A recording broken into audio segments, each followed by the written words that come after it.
আমরা দেখব যে মৌলের তুল্যাঙ্ক ভার ও পারমাণবিক ওজনের মধ্যে সম্পর্কটা কি।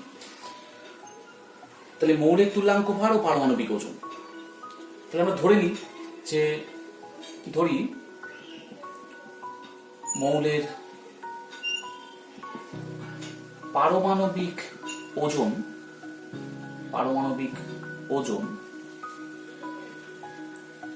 এ, পারমাণবিক ওজন এ ধরে নিলাম। মৌলের যোজ্যতা ভি। আচ্ছা, যোজ্যতা ভি বলতে কি বোঝায়? যোজ্যতা ভি বলতে বোঝায় ভি সংখ্যক এইচ পরমাণু একটি, মানে মৌলের একটি পরমাণুর সাথে যুক্ত, মৌলের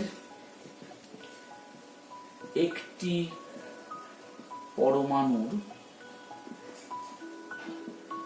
সাথে যুক্ত, এটা আমরা বলতে পারি ভি সংখ্যক এইচ পরমাণু মৌলের একটি পরমাণুর সাথে যুক্ত।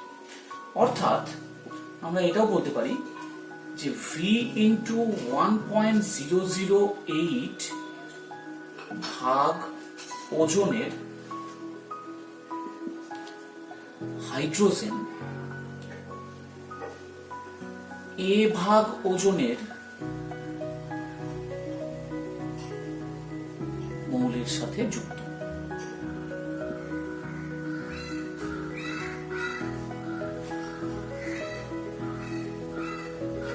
এটা হলো হাইড্রোজেনের পারমাণবিক ভর, আর এ মানে কি? ওই মৌলের পারমাণবিক ভর, পারমাণবিক ওজন। তাহলে এখানে ভি সংখ্যক ছিল, তাহলে ভি ইন্টু করে দিলাম আমরা। তাহলে এত ভাগ ওজনের হাইড্রোজেন এ ভাগ ওজনের মৌলের সাথে যুক্ত। তাহলে তুল্যাঙ্ক ভারের সূত্রটা কি ছিল? ইকুয়ালস টু মৌলের ওজন মানে এ, হাইড্রোজেনের ওজন ভি ইন্টু 1.008 ইন্টু 1.008। তাহলে 1.008 কেটে যাবে, তাহলে এ বাই ভি, অর্থাৎ equals to A by V. A মানে পারমাণবিক ভর বাই যোজ্যতা। এটা দিয়েও আমরা কিন্তু তুল্যাঙ্ক ভার বের করতে পারি মৌলের ক্ষেত্রে। তাহলে আমরা এখান থেকে পেয়ে গেলাম equals to A by V. E তুল্যাঙ্ক ভার এবং পারমাণবিক ওজন কখন দুটো সমান হবে? তাহলে ইকুয়ালস টু এ হবে যদি ভি 1 হয়, অর্থাৎ যোজ্যতা যদি 1 হয়, মৌলের যোজ্যতা যদি 1 হয়, তবে আমরা কিন্তু পেয়ে যাব ই ইকুয়ালস টু এ। দ্বিতীয়ত আমরা এরকম আসতে পারি যে ই কখনোই শূন্য হতে পারে না, তুল্যাঙ্ক ভার কখনোই শূন্য হতে পারে না। কেন শূন্য হতে পারে না? কারণ তুল্যাঙ্ক ভার যদি শূন্য হয়, যদি তুল্যাঙ্ক ভার ই যদি শূন্য হয়, তাহলে এ শূন্য হতে হবে, অর্থাৎ পারমাণবিক ওজনকে শূন্য হতে হবে। কিন্তু কোন ক্ষেত্রে কি পারমাণবিক ওজন শূন্য হয়? তাহলে এ কখনোই শূন্য হতে পারে না, অতএব ই কখনোই শূন্য হবে না, কারণ E equals to A by V. A শূন্য হলেই তো ই শূন্য হতো, কিন্তু এ যেহেতু শূন্য হবে না, তো ই কখনোই শূন্য হতে পারে না। তৃতীয়ত E can not be greater than A, অর্থাৎ তুল্যাঙ্ক ভার কখনো পারমাণবিক গুরুত্ব অপেক্ষা বড় হতে পারে না। কেন এরকমটা বললাম? তুল্যাঙ্ক ভার যদি পারমাণবিক গুরুত্বের চেয়ে তাকে বড় হতে হয়, তাহলে ভি কে 1 থেকে ছোট হতে হবে। কারণ ভি যদি 1 থেকে ছোট হয়, ভি যদি 1 হয় তবে সমান হচ্ছে, তাহলে ভি যদি 1 থেকেও কম হয়, ধরো হাফ, ভি এর মানটা হাফ, অর্ধেক 0.5, তাহলে হাফ হলে কিন্তু ই এর মানটা তখন গ্রেটার দেন এ হয়ে যাবে। কিন্তু ভি যোজ্যতা কখনোই 1 থেকে ছোট হয় না, অর্থাৎ E can not be greater than A. তাহলে ইও পারমাণবিক গুরুত্বের চেয়ে বড় হতে পারে না। চতুর্থ ক্ষেত্রে আসি, যে মৌলের তুল্যাঙ্ক ভার কি পরিবর্তিত হতে পারে? অর্থাৎ একই মৌলের কি বিভিন্ন রকমের তুল্যাঙ্ক ভার থাকতে পারে?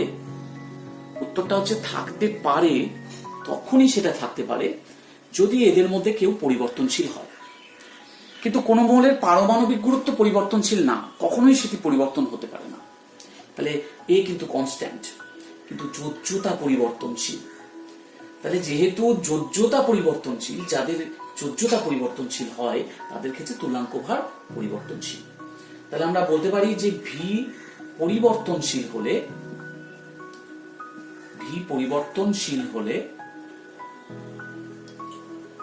ই পরিবর্তনশীল হবে, অর্থাৎ তুল্যাঙ্ক ভার কিন্তু সেক্ষেত্রে পরিবর্তিত হতে পারে। কোন মৌলের ক্ষেত্রে একাধিক রকমের তুল্যাঙ্ক ভার থাকতে পারে।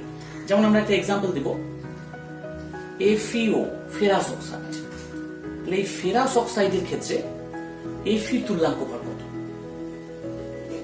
ফেরাস অক্সাইডের ক্ষেত্রে Fe এর তুল্যাঙ্ক ভার কত হবে? এখানে Fe কত? Fe এর পারমাণবিক ভর 56, আর ফেরাস অক্সাইডের মধ্যে Fe এর যোজ্যতা কত?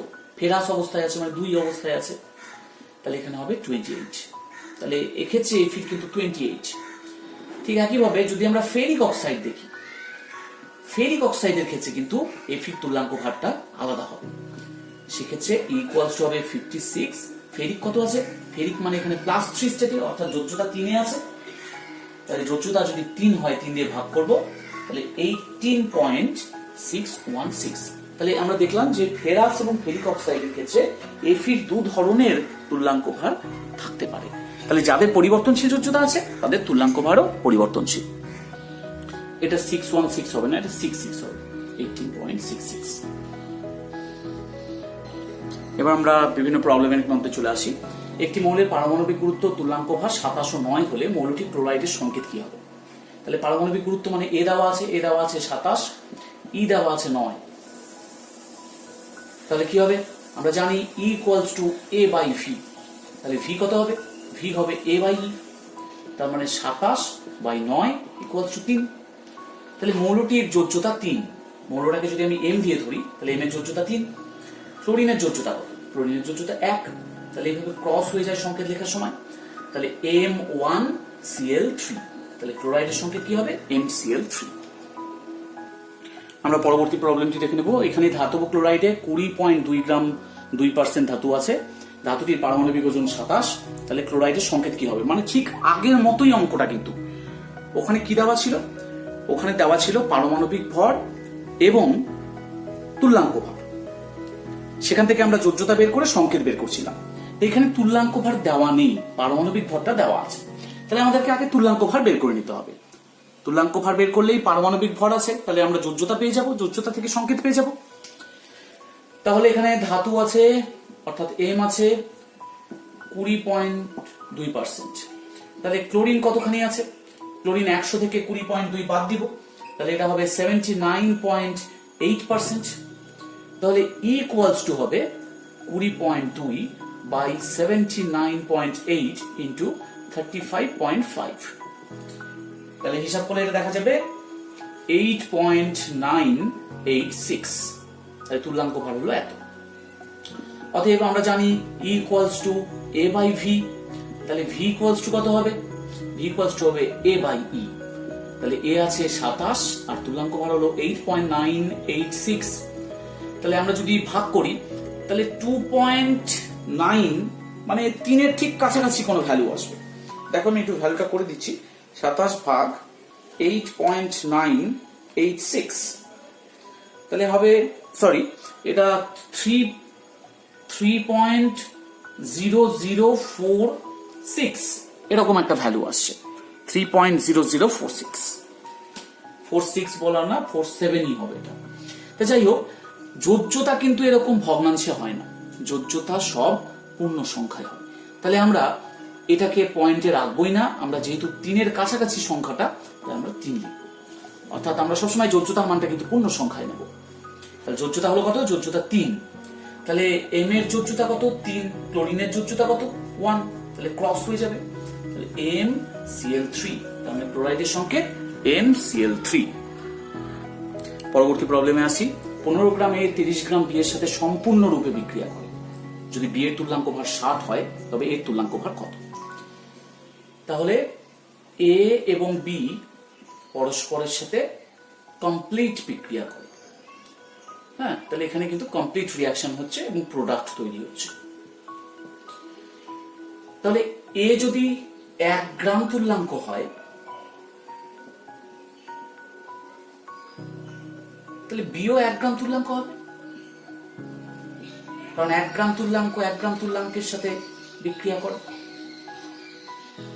তাহলে এখানে বলে দিয়েছে বি এর তুল্যাঙ্ক ভার 60, মানে 1 গ্রাম তুল্যাঙ্ক বি মানে কত? 1 গ্রাম তুল্যাঙ্ক বি মানে 60 গ্রাম। তাহলে 60 গ্রাম কতখানি এর সাথে বিক্রিয়া করছে? তাহলে আমাদের এখানে একটা হিন্ট আছে যে 30 গ্রাম বি 15 গ্রাম এর সাথে বিক্রিয়া করে। তাহলে 30 গ্রাম বি 15 গ্রাম এর সাথে বিক্রিয়া করে। তাহলে 1 গ্রাম বি 15/30 গ্রাম এর সাথে বিক্রিয়া করে এবং 60 গ্রাম বি 15 × 60/30 এত গ্রামের সাথে বিক্রিয়া করে। অর্থাৎ এখানে কত হচ্ছে? এখানে হবে 30 গ্রাম এ। তার মানে আমরা দেখতে পাচ্ছি 60 গ্রাম বি 30 গ্রাম এর সাথে বিক্রিয়া করে। তাহলে 60 গ্রাম মানে যদি 1 গ্রাম তুল্যাঙ্ক বি হয়, তাহলে 30 গ্রাম মানেই 1 গ্রাম তুল্যাঙ্ক বি। তার মানে আমরা এখানে বলতে পারি 1 গ্রাম তুল্যাঙ্ক এ মানে 30 গ্রাম। অতএব এর তুল্যাঙ্ক ভার কত? এর তুল্যাঙ্ক ভার 30। হয়ে গেল এরকম অঙ্ক।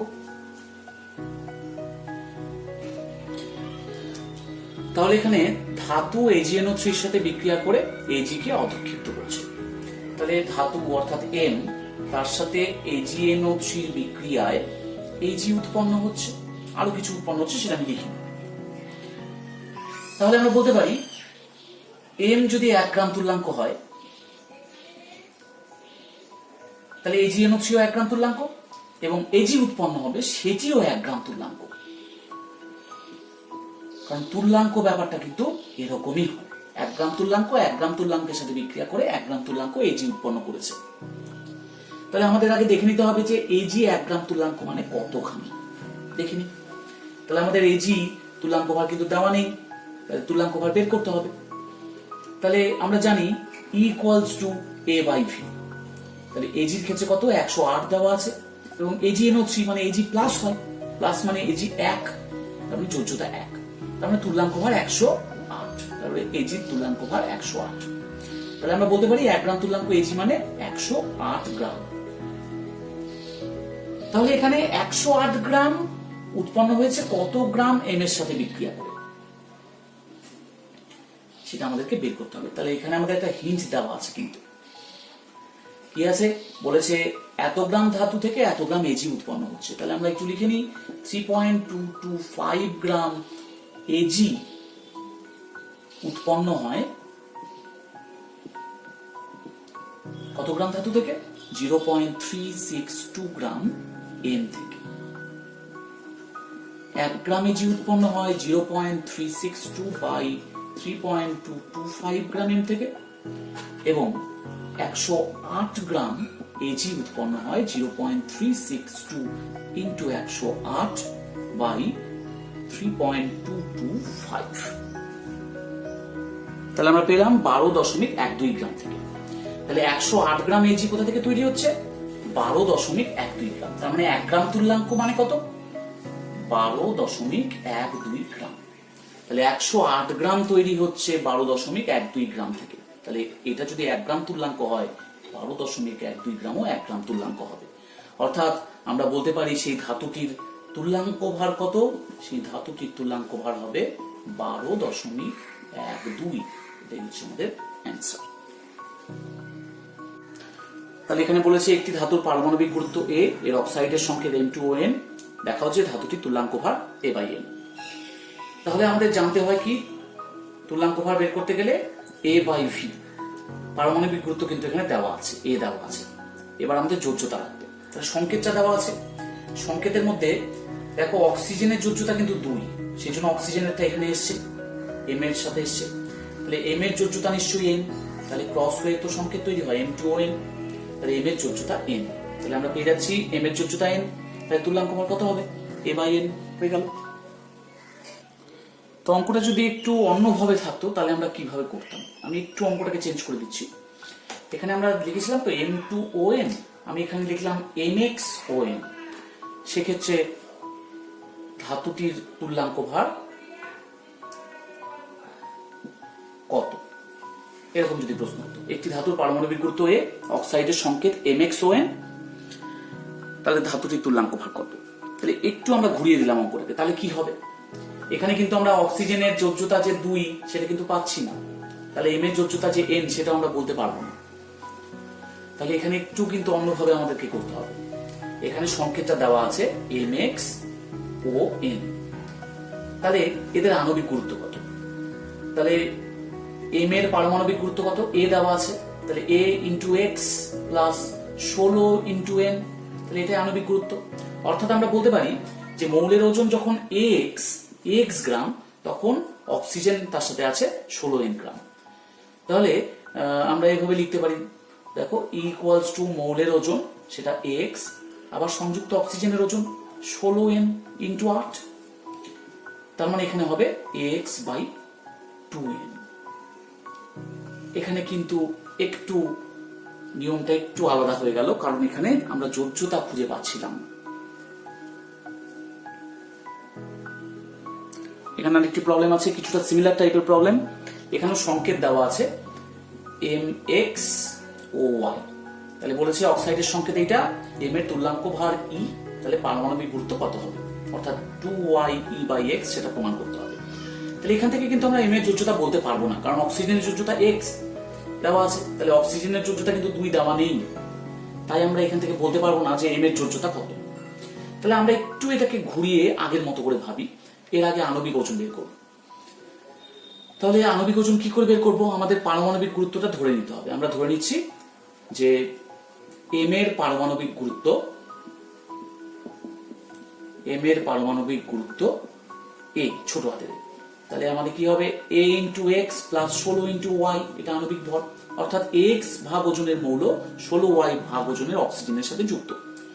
তাহলে তুল্যাঙ্ক ভার কি হবে, মৌলের ওজন X, অক্সিজেনের ওজন × 8, তার মানে x/2y। তাহলে A = কত, 2YE/X, অর্থাৎ আমাদের যেটা প্রমাণ করতে বলেছিল সেটা কিন্তু আমরা পেয়ে গেলাম। এবার আমরা আসি মূলকের তুল্যাঙ্ক ভার। তো মূলক, এই যে মূলকের তুল্যাঙ্ক ভার আমরা আলোচনা করব। তা মূলকটা কি, মূলক হচ্ছে কিছু পরমাণু গুচ্ছ যারা জোটবদ্ধ অবস্থায় থেকে আয়নের মতো বিহেভ করে, যেমন NO3-, যেমন NH4+, যেমন SO4(2-), যেমন CO3(2-), এগুলো কিন্তু সবাই মূলক। এখানে একাধিক পরমাণু একসাথে জোটবদ্ধ অবস্থায় থেকে ক্যাটায়ন বা অ্যানায়নের মতো বিহেভ করছে। তাই এবার আমরা এই সমস্ত মূলকগুলির তুল্যাঙ্ক ভার নির্ণয় করব। কি করে নির্ণয় করব, E = A/V। এদের ক্ষেত্রে A মানে সংকেত ওজন, এই যে এদের যে সংকেত, সেই সংকেতটার ভর, সেই সংকেত ভর বা সংকেত ওজন আমরা বলতে পারি। আর V মানে কি, V হচ্ছে এদের যোজ্যতা।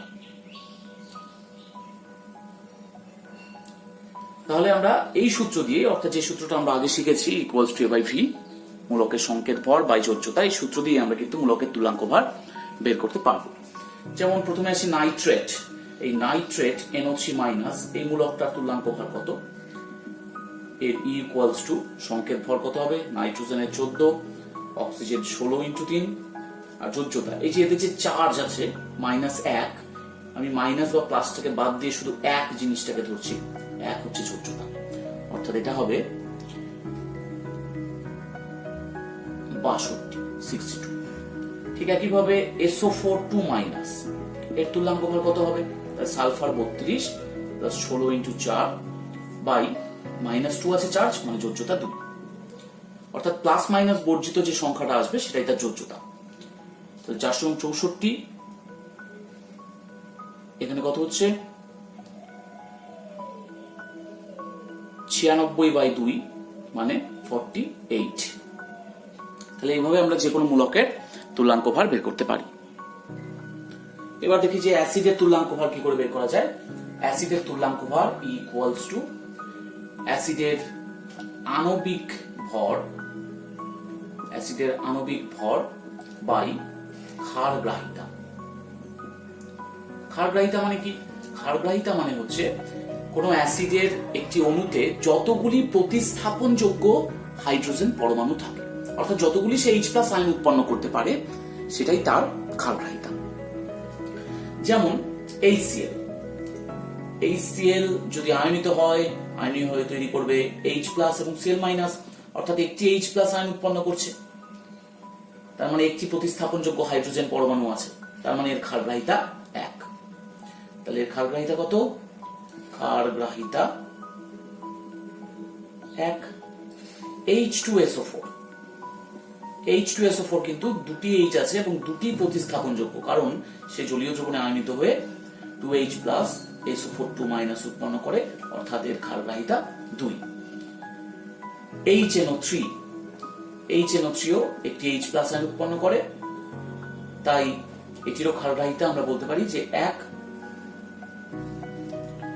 তাহলে আমরা দেখলাম যে যতগুলি প্রতিস্থাপনযোগ্য H পরমাণু থাকে, অর্থাৎ যতগুলি H+ আয়ন উৎপন্ন করতে পারে একটি অণু থেকে, সেটি তার ক্ষারগ্রাহিতা। আণবিক ভরকে ক্ষারগ্রাহিতা দিয়ে ভাগ করলে আমরা তুল্যাঙ্ক ভার পেয়ে যাবো। যেমন এই সেলের ক্ষেত্রে দেখো, এই সেলের ক্ষেত্রে E ইকুয়ালস টু কত হবে? আণবিক ভর হচ্ছে হাইড্রোজেনের 1, ক্লোরিনের 35.5 ডিভাইডেড বাই 1 মানে 36.5। তাহলে 1 গ্রাম তুল্যাঙ্ক HCl মানে 36.5 গ্রাম। H2SO4, H2SO4 এর ক্ষেত্রে E ইকুয়ালস টু দুটো হাইড্রোজেন আছে 1x2 প্লাস সালফারের 32, অক্সিজেন 16x4 ডিভাইডেড বাই ক্ষারগ্রাহিতা 2। তাহলে আমরা এখান থেকে কি পেয়ে যাব? আমরা পেয়ে যাব 49 পেয়ে গেলাম। HNO3 এর ক্ষেত্রে কি হবে? E equals to 1 plus N14 plus 16x3 divided by 1 মানে এখানে হচ্ছে 63। তাহলে 1 গ্রাম তুল্যাঙ্ক HNO3 মানে 63 গ্রাম। এবার দেখে নিই H3PO4 ফসফরিক অ্যাসিড। তাহলে এক্ষেত্রে 3টি হাইড্রোজেন আছে, 3টি H পরমাণু আছে।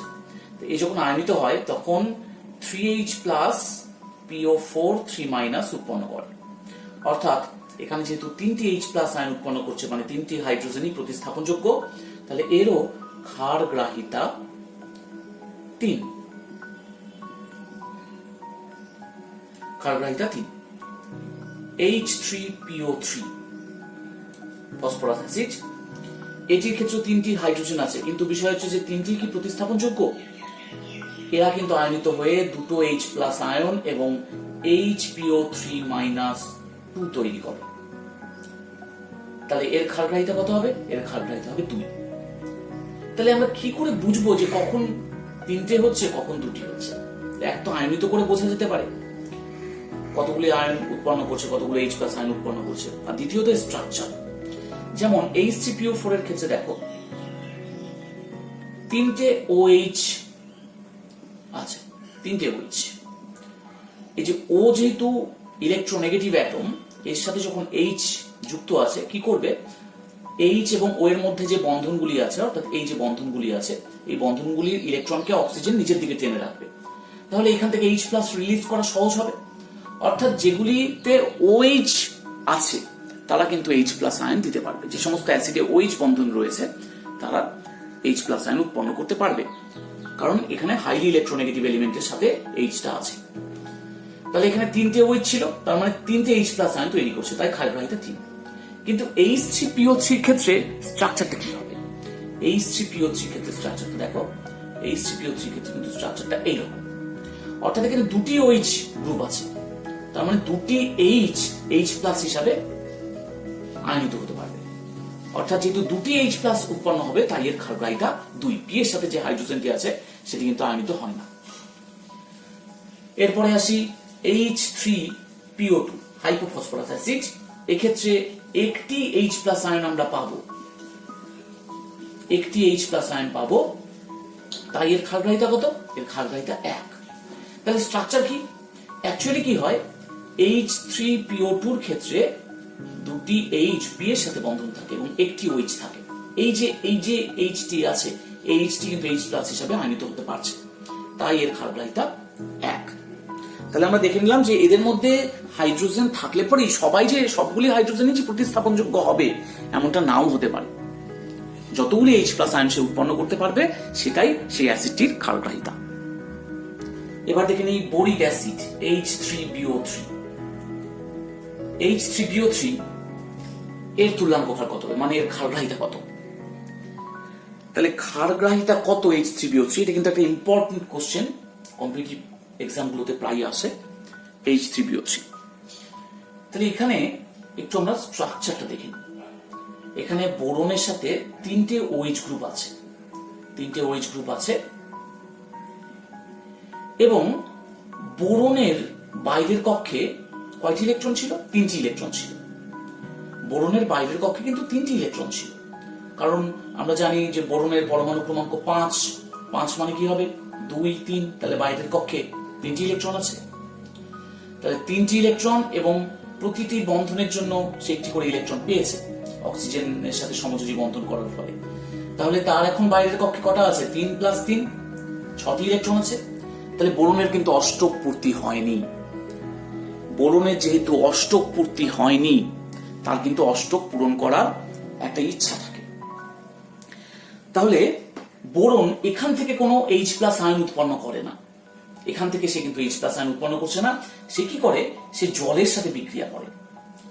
জলীয় দ্রবণে এসে জলের সাথে যখন বিক্রিয়া করে, তখন অ্যাকচুয়ালি তো আমরা বোরিক অ্যাসিড কিভাবে লিখতে পারি? BOH3, কারণ 3টে OH গ্রুপ আছে। তাহলে জলের সাথে বিক্রিয়া করে কি হচ্ছে? জলের থেকে OH- কেও নিয়ে নিচ্ছে। নিলে কি হবে?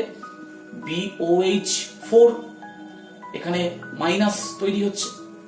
তাহলে এবার OH- আয়নকে কিন্তু সে নিয়েছে, তার অষ্টক পূর্তি হয়নি, 6টি ইলেকট্রন ছিল।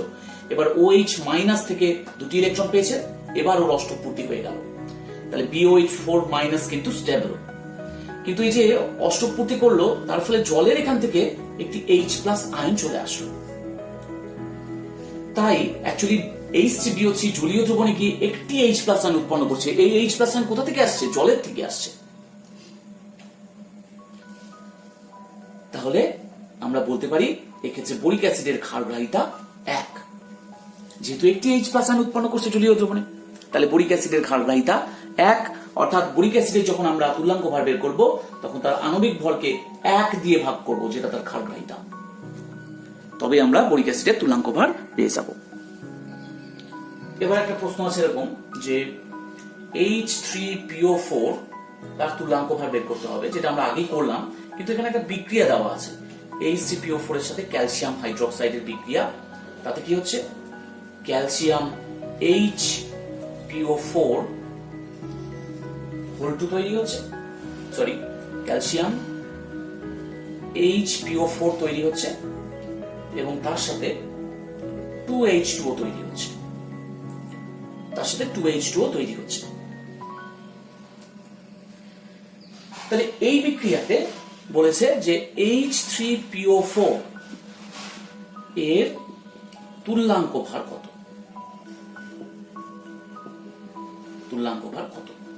তাহলে আমরা নরমালি জানি কি H3PO4 এর ক্ষারগ্রাহিতা 3, কারণ 3টে H+ উৎপন্ন করতে পারে। তাই H3PO4 এর তুল্যাঙ্ক ভার আণবিক ভরকে 3 দিয়ে ভাগ করতে হবে, করলে পরে বেরিয়ে যাবে। কিন্তু এখানে তো রিঅ্যাকশন দেওয়া আছে। যদি রিঅ্যাকশন দেওয়া থাকে, তবে কিন্তু সেই রিঅ্যাকশন থেকে আমাদের তুল্যাঙ্ক ভার বের করতে হবে। এখানে দেখো H3PO4 এর 2টি H প্রতিস্থাপিত হয়েছে, কিন্তু একটি H থেকে গেছে। তাহলে একটি H যেহেতু প্রতিস্থাপিত হয়নি, 2টি H প্রতিস্থাপিত হয়েছে, তাহলে আমরা বলবো যে প্রতিস্থাপিত হাইড্রোজেন পরমাণুর সংখ্যা এখানে 2। তাহলে ক্ষারগ্রাহিতা কি হবে? H3PO4 এর আণবিক ভর মানে 1 × 3 + 31 + 16 × 3/2, কারণ 2টি H এখানে প্রতিস্থাপিত হয়েছে ক্যালসিয়াম দ্বারা। তাহলে মানটা আসবে 49 মান আসবে। তাহলে আমাদের ইকুয়েশন কিন্তু দেখতে হবে। অ্যাকচুয়ালি তুল্যাঙ্ক ভার বিক্রিয়ার উপর নির্ভরশীল। বিক্রিয়ার উপর কিন্তু নির্ভরশীল। যেখানে বিক্রিয়া দেওয়া থাকবে বা যেখানে বিক্রিয়া হওয়ার মতো কন্ডিশন বলে দেওয়া থাকবে, সেখানে কিন্তু সেই বিক্রিয়াটিকে করে নিয়ে তুল্যাঙ্ক ভার বের করতে হবে। রিয়াকশনটা যদি এরকম দেওয়া থাকতো H3PO4 2H3PO4 plus 3CaOH whole 2, এখান থেকে হচ্ছে Ca3PO4 হোল 2 প্লাস 6H2, এরকম যদি রিয়াকশন দেওয়া থাকতো, সেক্ষেত্রে আমরা কিন্তু দেখতে পাচ্ছি যে H3PO4 থেকে 3টি প্রতিস্থাপিত হয়েছে, 3টি হাইড্রোজেন প্রতিস্থাপিত হয়েছে। তাহলে সেক্ষেত্রে কি তুল্যাঙ্ক ভার বের করার সময় আমরা কিন্তু আণবিক গুরুত্বকে 3 দিয়ে ভাগ করতাম। অর্থাৎ H3PO4 এর ক্ষেত্রে আমরা করতাম একই রকম ভাবে, শুধু 3 দিয়ে ভাগ করতাম, কারণ এখানে H3PO4 এর 3টি হাইড্রোজেন পরমাণু ক্যালসিয়াম দ্বারা প্রতিস্থাপিত হয়েছে। এবার আমরা দেখব ক্ষারক বা ক্ষারের তুল্যাঙ্ক ভার। একইভাবে বের করতে হবে। এখানটায় আণবিক ভর, ক্ষারক বা ক্ষারের আণবিক ভর বাই অম্ল গ্রাহিতা, আণবিক ভর বাই অম্লগ্রাহিতা। অম্লগ্রাহিতা মানে কি? যতগুলো OH মাইনাস আয়ন উৎপন্ন করবে সেটাই তার অম্লগ্রাহিতা। যেমন NaOH জলীয় দ্রবণে Na প্লাস এবং OH মাইনাস আয়ন উৎপন্ন করতে পারে। তাহলে OH মাইনাস আয়ন উৎপন্ন করা মানে এর অম্লগ্রাহিতা 1। তাহলে আমরা বলতে পারি এর অম্লগ্রাহিতা 1, অর্থাৎ 1 দিয়ে ভাগ করতে হবে। তাহলে আমরা NaOH এর ক্ষেত্রে তুল্যাঙ্ক ভার কি পাবো? Sodium 23, oxygen 16 plus hydrogen 1 divided by 1, অর্থাৎ 40 পাবো। মানে 1 গ্রাম তুল্যাঙ্ক NaOH মানে 40 গ্রাম। এবার কিছু ক্ষেত্রে আমরা কিন্তু এরকম ভাবে OH মাইনাস আয়ন না বের করেও বলতে পারি। কিভাবে? যেমন আমরা সংজ্ঞাটাকে এভাবে দিতে পারি যে কোন ক্ষারক বা ক্ষারের যত ভাগ ওজন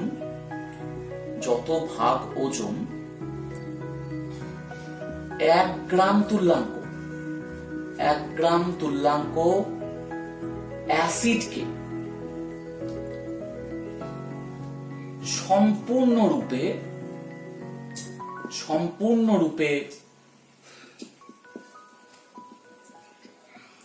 প্রশমিত করে।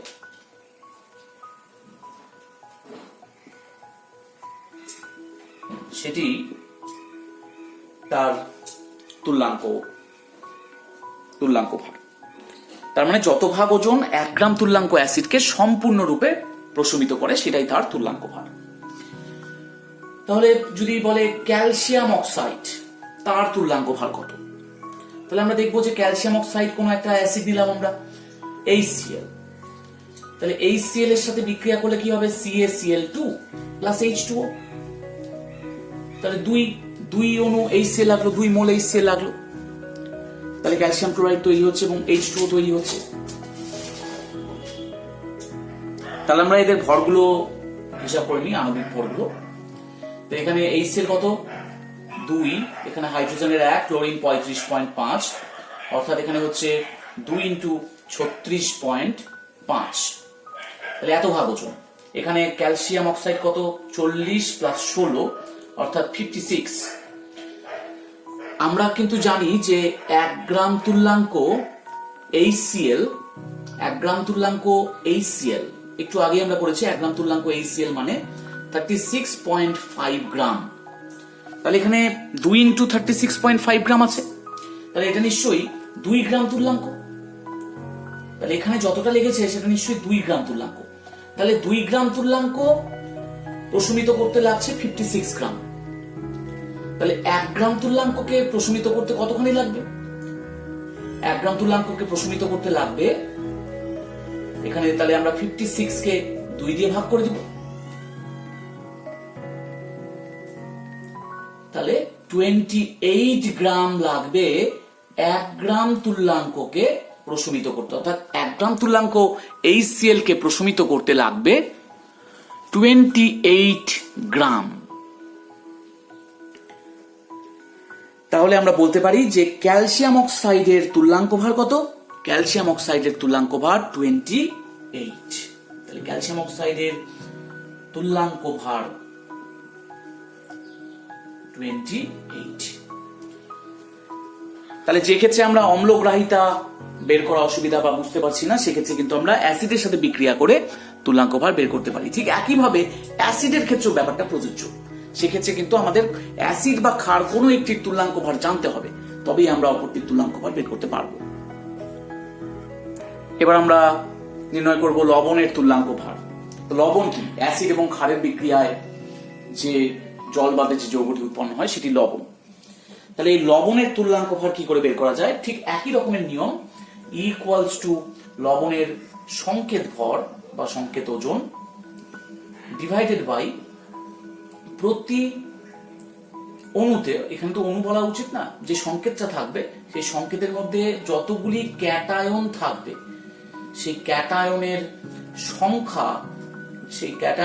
সংখ্যা ইন্টু সেই ক্যাটায়নের যোজ্যতা, সেইটা দিয়ে আমরা যদি ভাগ করি সংকেত ভরটিকে, তাহলে আমরা কিন্তু লবণের তুল্যাঙ্ক ভর পেয়ে যাব।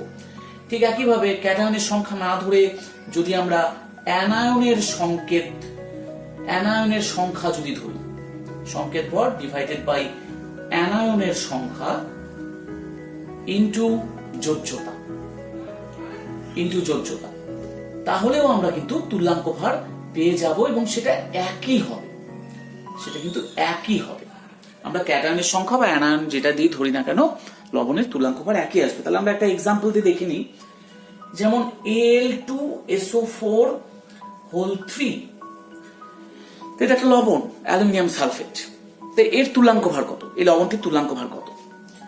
তাহলে আমাদেরকে তুল্যাঙ্ক ভার বের করতে হলে আগে সংকেত ভর দেখতে হবে। তাহলে এখানে অ্যালুমিনিয়াম আছে, অ্যালুমিনিয়াম তো 27 ইন্টু 2 প্লাস সালফার 32, তিনটে আছে, তাই 32 ইন্টু 3 প্লাস অক্সিজেন আছে, অক্সিজেন 16 ইন্টু 4 ইন্টু 3, বাইরে 3 আছে সেই জন্য 3 দিয়ে গুণ করলাম। এবার দেখি আমাদের ক্যাটায়নের সংখ্যা কত। অ্যালুমিনিয়াম, এখান থেকে কি পাবো আমরা? 2Al3+, অর্থাৎ দুটো এল অ্যালুমিনিয়াম আয়ন পাবো। তাহলে ক্যাটায়নের সংখ্যা কত? 2। তার যোজ্যতা কত? প্রত্যেকটা অ্যালুমিনিয়ামের চার্জ কিন্তু +3, তার মানে যোজ্যতা 3। তাহলে 6 দিয়ে ভাগ করব। যদি আমরা অ্যানায়ন ধরতাম তাহলে কি হতো? এখানে 3SO4 2- তৈরি হতো। তাহলে 3টে অ্যানায়ন পাচ্ছি, 3SO4 2-, তাহলে 3টে অ্যানায়ন। তাহলে 3, তার যোজ্যতা কত? যোজ্যতা 2। তাহলে 3 ইন্টু 2 বা 2 ইন্টু 3, ব্যাপারটা তো একই, 6 দিয়ে ভাগ করতে হবে। তার মানে আমরা অ্যালুমিনিয়াম সালফেটের ক্ষেত্রে তার সংকেত ভরকে যদি 6 দিয়ে ভাগ করি, তাহলে আমরা সেই লবণটির তুল্যাঙ্ক ভার পেয়ে যাচ্ছি। লবণের তুল্যাঙ্ক ভার আমরা আরো একভাবে বের করতে পারি। লবণের মধ্যে তো ক্যাটায়ন এবং অ্যানায়ন দুটোই আছে। তাহলে আমরা যদি এরকম করি, ক্যাটায়নের তুল্যাঙ্ক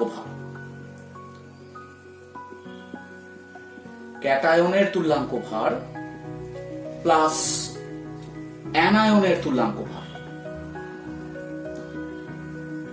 এই দুটির তুল্যাঙ্ক ভার যদি আমরা যোগ করে দিই, তবে আমরা ওই লবণটার তুল্যাঙ্ক ভার পেয়ে যাব। যেমন আমরা একটু আগে করলাম Al2SO4 হোল 3 অ্যালুমিনিয়াম সালফেট। তাহলে এখানে ক্যাটায়নের তুল্যাঙ্ক ভার এবং অ্যানায়নের তুল্যাঙ্ক ভার যদি আলাদাভাবে নিয়ে যদি যোগ করি, তবে আমরা লবণটার কিন্তু তুল্যাঙ্ক ভার পেয়ে যাব। এই ক্ষেত্রে দেখো ক্যাটায়নের তুল্যাঙ্ক ভার কত হবে? এখানে তো ক্যাটায়ন তৈরি করছে কি? ক্যাটায়ন তৈরি করছে Al3+, আর এখানে হচ্ছে SO4 2-। তাহলে অ্যালুমিনিয়ামের তুল্যাঙ্ক ভার কত? অ্যালুমিনিয়ামের পারমাণবিক ওজন 27 ডিভাইডেড বাই 3 প্লাস এখানে সালফেটের সংকেত ওজনটা কত? সালফার 32 প্লাস 16 ইন্টু 4 বাই 2, যেহেতু চার্জ 2। তাহলে এইগুলোকে যদি আমরা যোগ করি, তাহলে যোগ করলে আমরা কি পাবো? 3 নং 27 9 প্লাস এখানে আমরা কত পাচ্ছি? সালফেটের ক্ষেত্রে পাচ্ছি আমরা 32 আর 4 64 আর 32 মানে 96। তাহলে 96 কে যদি 2 দিয়ে ভাগ করি তাহলে হবে 48। তাহলে 48 প্লাস 9 আমরা পেয়ে যাব 57। তাহলে এটাও কিন্তু অ্যালুমিনিয়াম সালফেটের তুল্যাঙ্ক ভার। আমাদের এই নিয়ম করেও যা আসবে, এখান থেকেও তাই আসবে। এবার আসি জারক ও বিজারক দ্রব্যের তুল্যাঙ্ক ভার।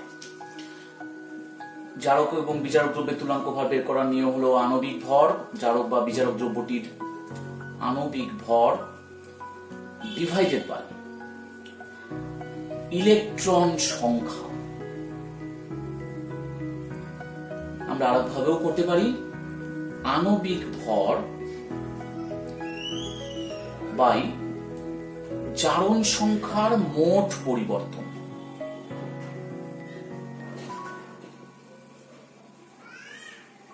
জারণ সংখ্যার মোট পরিবর্তন। তাহলে আমরা একটা এক্সাম্পল দেখে নিই, তাহলে আমাদের বুঝতে সুবিধা হবে। যেমন একটা এক্সাম্পল দেওয়া আছে, বলেছে যে KMnO4 থেকে MnSO4 হচ্ছে, MnSO4 হচ্ছে। এই পরিবর্তনে KMnO4 এর তুল্যাঙ্ক ভার ই কত? তাহলে KMnO4 থেকে MnSO4 হচ্ছে কোন একটি বিক্রিয়াতে, এবং বলা হলো এটা একটা মাধ্যমটাও দেওয়া আছে, অ্যাসিড মিডিয়াম, অ্যাসিড মাধ্যমে বিক্রিয়া হচ্ছে। সেই অ্যাসিড মাধ্যমে KMnO4 থেকে MnSO4 হচ্ছে, সেই পরিবর্তনে KMnO4 এর তুল্যাঙ্ক ভার কত সেটা আমাদেরকে বের করতে হবে।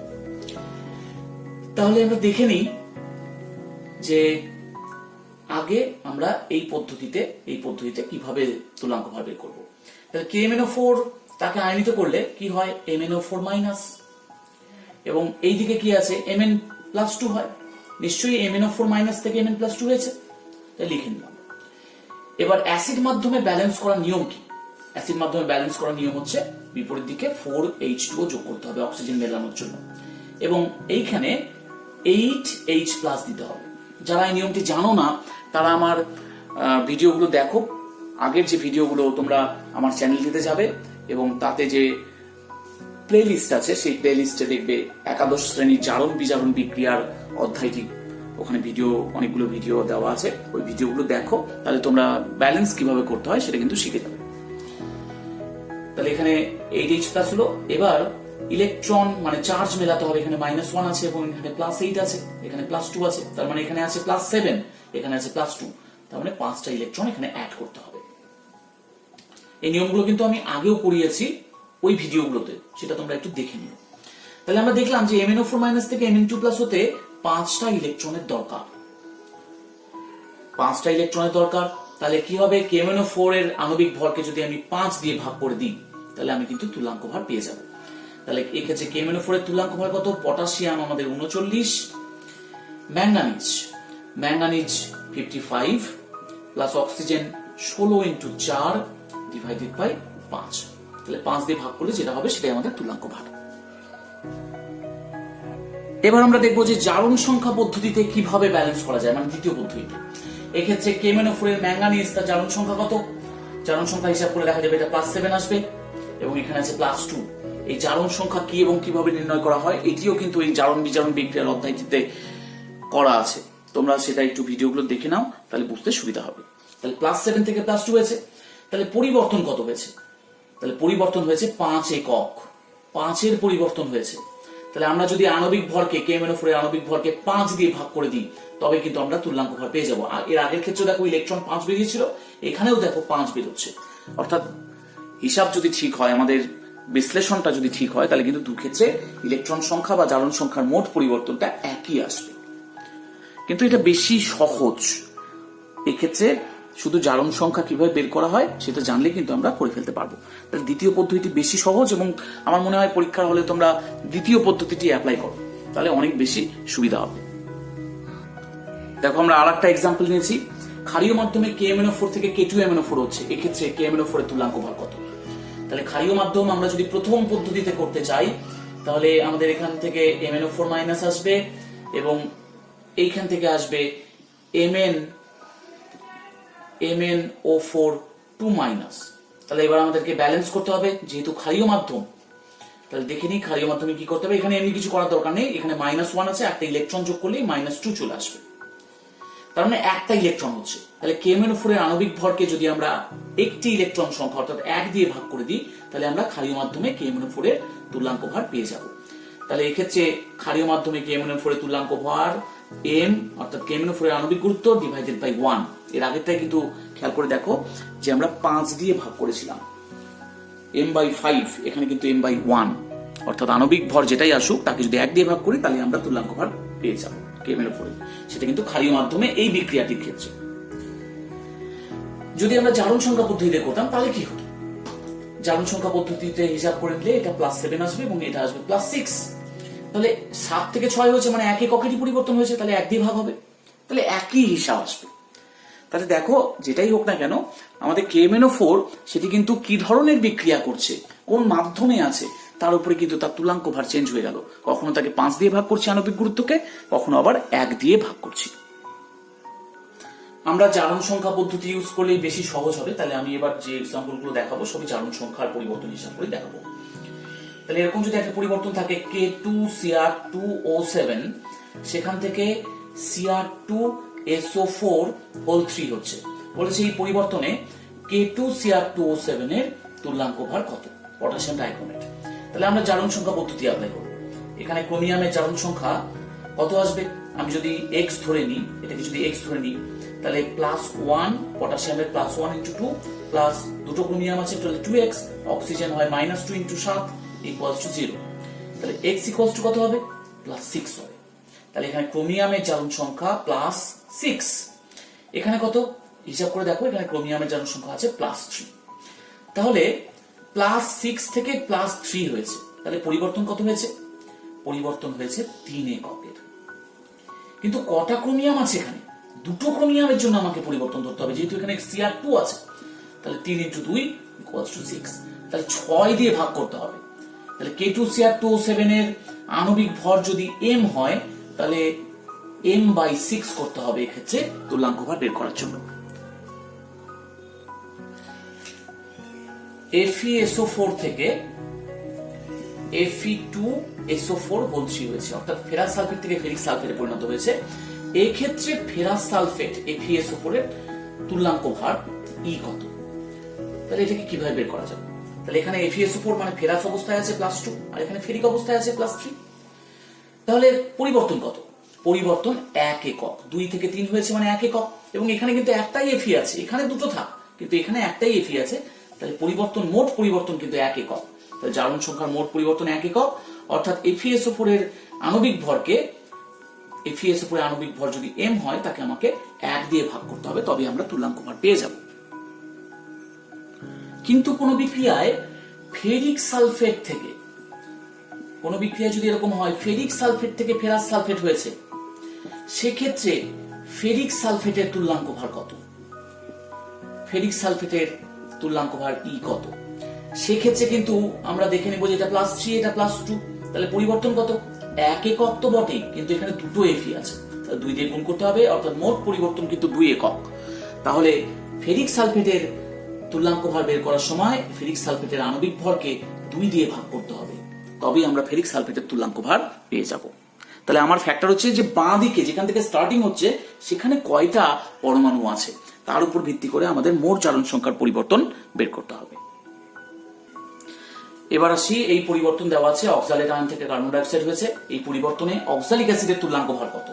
তাহলে এখানে কার্বনের জারণ সংখ্যা কত সেটা আগে আমাদের বের করে নিতে হবে। তাহলে এখানে কার্বন যদি আমি x ধরি তাহলে 2x প্লাস -2 × 4 = কত আছে, -2। তাহলে x = কত হবে, x হবে এদিকে আসবে তাহলে +6 হবে মানে +3, তাহলে এখানে হয়েছে +3। তাহলে এখানে কত, এখানে কিন্তু +4, তার মানে 1 এককের পরিবর্তন হয়েছে, +3 থেকে +4 মানে 1 একক। কিন্তু কার্বন এখানে কয়টা আছে, কার্বন আছে দুটো, তাহলে 2 দিয়ে গুণ করতে হবে, তাহলে মোট পরিবর্তন কত, 2 একক। তাহলে তুল্যাঙ্ক ভার কত, তাহলে E = অক্সালিক অ্যাসিড, দেখো C2H2CO4.2H2, এখানে কিন্তু অণুতে 2 অণু করে জল থাকে, অক্সালিক অ্যাসিডের প্রতি অণুতে 2 অণু করে জল থাকে, তাহলে সেই 2 অণু জলকে ধরতে হবে আণবিক গুরুত্ব বের করার সময়। তাহলে 1 × 2 প্লাস 12 × 2 প্লাস 16 × 4 প্লাস অক্সিজেন আর জল, মানে অক্সিজেন আর হাইড্রোজেন জল তো এখানে 18 আণবিক গুরুত্ব, 2 × 18/2, তাহলে এটা কত হবে, 36, এদিকে 64, এদিকে 24, এদিকে 2, তাহলে 64 আর 24, তাহলে এটা হচ্ছে 126/2, তার মানে 63। তাহলে 1 গ্রাম তুল্যাঙ্ক অক্সালিক অ্যাসিড মানে 63 গ্রাম। এবার আমরা দেখবো Na2S2O3 থেকে Na2S4O6 এই পরিবর্তনে সোডিয়াম থায়োসালফেট 5 অণু জলের সাথে থাকে, তাহলে এর তুল্যাঙ্ক ভার কত? তাহলে এখানে সোডিয়াম থায়োসালফেটের যে সালফার আছে দুটো, তা আমরা যে জারণ বিজারণ বিক্রিয়ার অধ্যায়টিতে দেখেছিলাম যে সোডিয়াম থায়োসালফেটের যে দুটো সালফার আছে তাদের প্রত্যেকের জারণ সংখ্যা কিন্তু আলাদা আলাদা। একটি সালফার আছে যার জারণ সংখ্যা -2 এবং আরেকটি যে সালফার আছে তার জারণ সংখ্যা +6। কিন্তু আমরা এখানে প্রকৃত জারণ সংখ্যার দিকে যাব না, আমরা যেটা নিব সেটা গড় জারণ সংখ্যা। তাহলে আমি এখানে গড় জারণ সংখ্যা x ধরে নিচ্ছি। তাহলে x ধরলে কি হবে? এটা হবে 2x, দুটো সালফার আছে 2x, প্রত্যেকের জারণ সংখ্যা x ধরে নিচ্ছি, প্লাস +1 × 2 সোডিয়ামের জন্য, প্লাস -2 × 3 = 0। তার মানে x = কত হচ্ছে? x হবে +2, তার মানে প্রতিটা সালফারের +2 গড় জারণ সংখ্যা, কিন্তু অ্যাকচুয়াল জারণ সংখ্যা নয়। ঠিক একইভাবে এই যে Na2S4O6 আছে, এটির ক্ষেত্রেও কিন্তু দুটি সালফারের জারণ সংখ্যা 0 এবং বাকি দুটি সালফারের জারণ সংখ্যা 5। কিন্তু এখানে আমরা সালফারগুলোকে আলাদা হিসেবে ধরবো না, এদের গড় জারণ সংখ্যা নির্ণয় করব। তাহলে এখানে 4x 4টা সালফার আছে, সোডিয়াম +1 × 2 প্লাস অক্সিজেন -2 × 6 = 0। তাহলে x কত হবে? x হবে 2.5। তাহলে প্রতিটা সালফার +2.5 গড় জারণ সংখ্যা, কিন্তু এগুলো প্রকৃত না, কিন্তু আমাদের তুল্যাঙ্ক ভার বের করার জন্য দরকার। তাহলে +2 থেকে +2.5 হয়েছে, তাহলে পরিবর্তন কত? 0.5 এর। তাহলে দুটো সালফার আছে, তাহলে × 2, তার মানে 1 এককের পরিবর্তন। অর্থাৎ এর যা আণবিক ভর হবে ওয়াটারকে ধরে, কিন্তু তাকে আমরা 1 দিয়ে ভাগ করব। আমরা জানি সোডিয়ামের 23 × 2, সালফার 32 × 2, অক্সিজেন 16 × 3 প্লাস ওয়াটার আছে 5 অণু, ওয়াটার তো 18, তাহলে 5 × 18/1। এটা যা হবে সেটাই সোডিয়াম থায়োসালফেটের তুল্যাঙ্ক ভার। এবার আমরা দেখব ডিসপ্রপোর্শনেশন, মানে অসামঞ্জস্য বিক্রিয়ায় অংশগ্রহণকারী কোন একটি পদার্থ, তার তুল্যাঙ্ক ভার কত হবে। যেমন একটা অসামঞ্জস্য বিক্রিয়া আমরা চিন্তা করি, ডিসপ্রপোর্শনেশন বিক্রিয়া, P4 + 3NaOH + 3H2O3 + 3NaH2PO2। তাহলে এখানে দেখো P4 কিন্তু 0 জারণ সংখ্যা ছিল, তার থেকে কি আছে? P এখানে -3 এবং এখানে যে P টা আছে সেখানে +1। তাহলে দুটো জারণ সংখ্যায় ভেঙে গেছে, একটা 0 থেকে কম হয়েছে, একটা 0 থেকে বেশি হয়েছে, তার মানে এটা ডিসপ্রপোর্শনেশন বিক্রিয়া। তাহলে এই বিক্রিয়াতে P4, এই P4 এর তুল্যাঙ্ক ভার কত? তাহলে আমাদের দেখতে হবে যে তার জারণ সংখ্যার পরিবর্তন কত হয়েছে। তাহলে এখানে 0 থেকে -3 হয়েছে, তাহলে 0 থেকে P4 এর থেকে যখন PH3 হচ্ছে তখন কিন্তু 0 থেকে -3 হয়েছে, তাহলে পরিবর্তন কত? 3 একক পরিবর্তন হয়েছে। কিন্তু কটা P আছে? 4টা P, তার মানে মোট 12 এককের পরিবর্তন। আবার P4 থেকে যখন NaH2PO2 হয়েছে তখন কত পরিবর্তন হয়েছে? 0 থেকে +1, তার মানে 1 এককের পরিবর্তন হয়েছে। কিন্তু এখানে P4 মানে 4টা P আছে, তাহলে 4 দিয়ে গুণ করতে হবে, তাহলে 4 একক। তাহলে এই যে এরকম ডিসপ্রপোর্শনেশন বিক্রিয়ার ক্ষেত্রে একটা ক্ষেত্রে 12 একক এবং একটা ক্ষেত্রে 4 এককের পরিবর্তন হবে। তাহলে P4 এর তুল্যাঙ্ক ভার কত? তাহলে P4 এর E = আমরা লিখতে পারি m/12 প্লাস m/4। একটি ক্ষেত্রে 12 দিয়ে ভাগ করবো, একটি ক্ষেত্রে 4 দিয়ে ভাগ করবো। তাহলে P4 এর m কত? P তো 31, তাহলে 31 × 4/12 প্লাস 31 × 4/12। P4 এর আণবিক গুরুত্ব 31 × 4, তাহলে এখান থেকে কত হচ্ছে? 31, নিচে আসলো 3, 4 দিক কেটে দিলাম, প্লাস 31। তাহলে আমরা এখান থেকে পাবো, এটা থেকে পাবো আমরা 31 প্লাস 31 × 3/3। তাহলে ইকুয়ালস টু কত হবে? ইকুয়ালস টু হবে 41.33। এখানে আর একটা ইন্টারেস্টিং বিক্রিয়া আছে। এই বিক্রিয়াতে বলেছে যে As2S3 এর তুল্যাঙ্ক ভার বের করতে হবে। তাহলে আমাদের একটু দেখে নিতে হবে যে জারণ সংখ্যার কিরকম পরিবর্তন হয়েছে। এখানে এএস আছে +3, এখানে এএস আছে +5, হিসাব করে দেখা যাবে। এখানে সালফাইড এস আছে -2, কিন্তু এখানে এস আছে +6। তাহলে এখানে কিন্তু এই যৌগটা থেকে এই যে দুটো এলিমেন্ট আছে আর্সেনিক এবং সালফার, দুজনেরই কিন্তু পরিবর্তন হয়েছে। এখানে AS2S3 থেকে ASSO4 হয়েছে, এখানে আর্সেনিকের পরিবর্তন হয়েছে, 2 একক বৃদ্ধি পেয়েছে। আবার এখান থেকে S-2 থেকে S+6 হয়েছে, তাহলে এখানে পরিবর্তন হয়েছে। তাহলে একই যৌগের যে দুটো মৌল ছিল দুজনেরই কিন্তু জারণ সংখ্যা চেঞ্জ হয়েছে। তাহলে এক্ষেত্রে আমরা AS2S3 তুল্যাঙ্ক ভার কি করে বের করব? তাহলে আমরা দেখে নিই যে আর্সেনিক এস পরমাণুর জারণ সংখ্যার মোট পরিবর্তন কত। এর ক্ষেত্রে জারণ সংখ্যার মোট পরিবর্তন